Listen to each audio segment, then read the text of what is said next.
He said, when I lay back, my heart hurts. And I said, well, what do you mean by your heart hurts? And he goes, well, if I lay down, my heart hurts.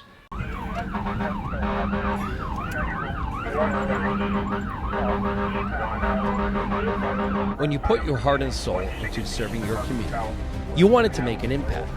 What does it take to get there? What does it take to be an EMS professional? This is a deep dive into the people who respond to your community. That was definitely a call where you can see somebody initially and they're very, very sick, and you can see the medicine that you're able to practice is actually able to benefit somebody, whether that's giving them fluids or giving them comfort or getting them to the hospital as quick as you can. That's something that it's all about right there. That investment into that equipment really helps us save lives, because this guy would be in big trouble if he stayed like that much longer. Sometimes people don't know that they're having a heart attack until we can get our equipment on them to be able to see what we see. And the money that goes into training us to be able to do stuff like this, paramedic school for me is about $6,000. So learning how to do stuff like this is awesome. So you're really able to help people in situations like this that you wouldn't be able to do without the proper training. Cardiac patients, it's most important that we transmit our data as quickly as we possibly can. Certainly we want to transport them fast too, but their situations are ones that we can do a little bit more stabilization on scenes. The best part about being here is I think that every call that we run runs exactly like that, and we always go above and beyond. I would like to say every call I run, I do the best I can. I don't have all the answers. I never have all the answers, but given his circumstances, I think that we did the best we could, given the circumstances we had. That's all I ever asked for myself. That's all I ever asked for my partner. We're not just ambulance drivers. We have to wear different hats depending on different situations.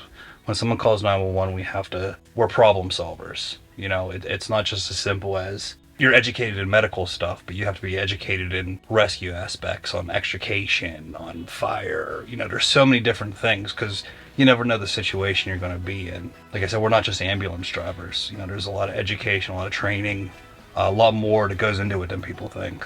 And although I think EMS gets the reputation that it's a boys' club, women fit in just fine, and it's really just about, do you know how to do the medicine, and are you able to be a team player? Like I said, the glory calls, cutting people out of cars, doing the compressions on people, and but there's little things like a 90-year-old lady who lives alone, widow, hasn't talked to anybody in a couple weeks, helping her off the floor, giving her a ride to the hospital, just talking to her, and talking to her like a human being, having a conversation. Like, that makes a huge difference. You're not going to see that like on the TV shows and stuff like that, but it's huge. Like, it feels good to do that.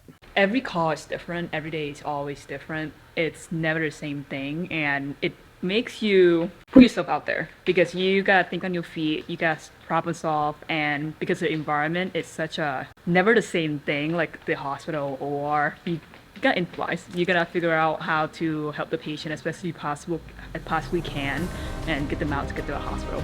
Good job, guys. Thank you. Yeah, it was exciting. Yeah. All right, guys. And see with the captain ignites it. See, it's a fun job, and you get ice cream at the end of the day. That's all EMS, man. We get free pizza.